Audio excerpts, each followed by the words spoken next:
I want to talk about a transition that happens when we start, I guess you could say, being more on a spiritual path, and as we evolve spiritually and psychologically. Um, and that is from, it goes from like trusting our mind's intelligence to navigate through life to kind of trusting, I'm going to just call it a divine intelligence. Okay, the intelligence of the universe, if you will. Okay, and usually, the premise is we're moving from one to the other. We're moving from trusting our mind to trusting this divine intelligence, which we access through our heart, okay, and through our connection with life. Okay, so let's talk about the mind. I mean, we've used it. We've used our intellect to kind of guide us through life. Most of us have. And I mean, we've used it, we kind of can make things happen. We can get a plan, we can set goals, and we can do A, B, C, D. It's kind of linear, right? And our mind knows what the hell's going on the whole time, right? Because it's the captain of the ship, it's the CEO. It's like, and so we look to our mind and say, okay, mind, what do we do next? And we analyze it, and it's like, okay, it makes sense that now we do this. We're on track for our plan.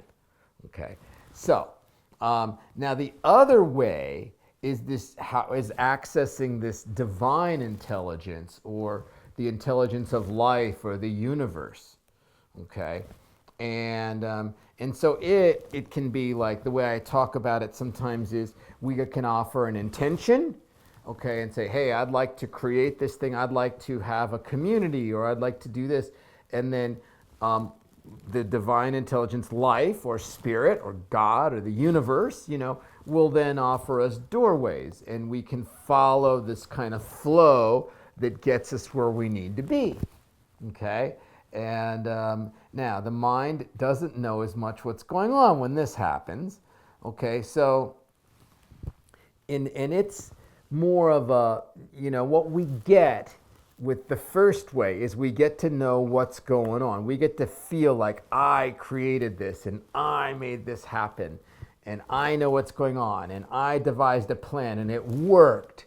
So the ego, of course, really likes this, right? It's like, I pulled this off, and there's nothing wrong with it. I mean, it can be great.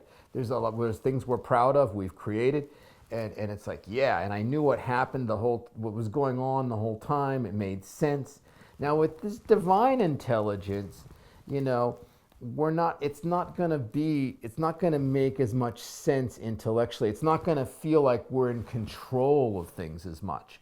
Okay, the first way that, the minds, we get to feel like we're in control and we know what's going on. The second way, it doesn't feel like we're in control. It's like more of a mystery, and we're finding a flow. We're feeling our way through things more. Okay, and so what we get with that, we get control and feel like we know what's going on. With the first way, this divine intelligence, what we get is divine intelligence is broader. It sees more things. We can use the analogy of, if you're really smart, maybe we can access 10% of our mind. Well, the premise here is that the divine intelligence, or life, can see 100% of the possibilities, and it understands how those possibilities interact with each other, whereas the mind may be seeing 10%.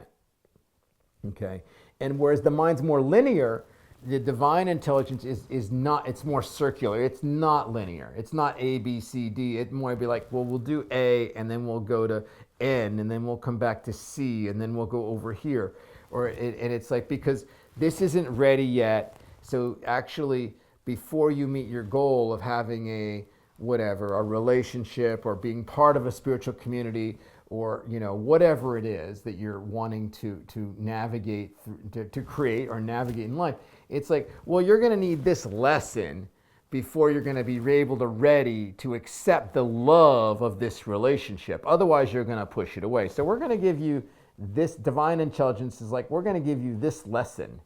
You're going to get to experience this lesson first, and then when you meet your soulmate, you won't push him away, and or when you find your spiritual community, you'll recognize it and won't think it's too woo-woo for you, or too whatever, So it's like, so this divine intelligence, it's a little, the mind is like wondering what the hell's going on is what, and that's what I wanted to understand and encourage people.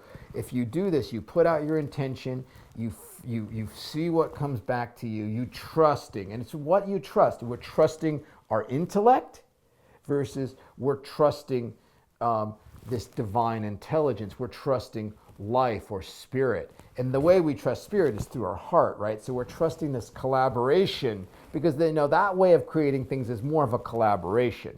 Okay, like I say I want this, spirit's like, hey, check this out. It's like, okay, then I do that and I go back and say, I don't know if that works, spirit, you know.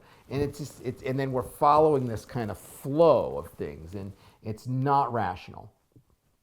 So I just wanted to kind of, you know, kind of compare and contrast those two things and encourage you, if you are making this transition, to be patient with it. It can be very frustrating because the mind doesn't know. If you start doing things where you're trusting divine intelligence and you're collaboratively creating things with, you know, life, the mind is like, it may feel like nothing's happening, or like it's just like it feels crazy or it feels out of control. But then also, on the upside, it can feel a little magical too. It feels like it's flowing more, you know, and that's kind of the, we give and get things from, we give and, you know, we receive and have to offer things. There's like pros and cons to both. And so I wanted to just lay that out, and hopefully if it makes sense to you, you've gotten a little value from it, and encourage you, if you are trusting divine intelligence and you are collaboratively creating things with life, to stick with it for a while. It's a whole new way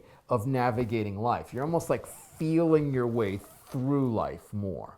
And it's like, and you're trusting your intuition, and it's like, and the things that are on the periphery of your consciousness, and your mind can't quite wrap itself around, can't quite wrap your mind around it. What the hell is this? But I'm drawn to this, so I'm gonna go explore this. And it feels a little, it can feel a little crazy making, and it feels like you're out of control, because you kind of are. You probably always were out of control, but we had that sense that we were in control when we were trusting our mind.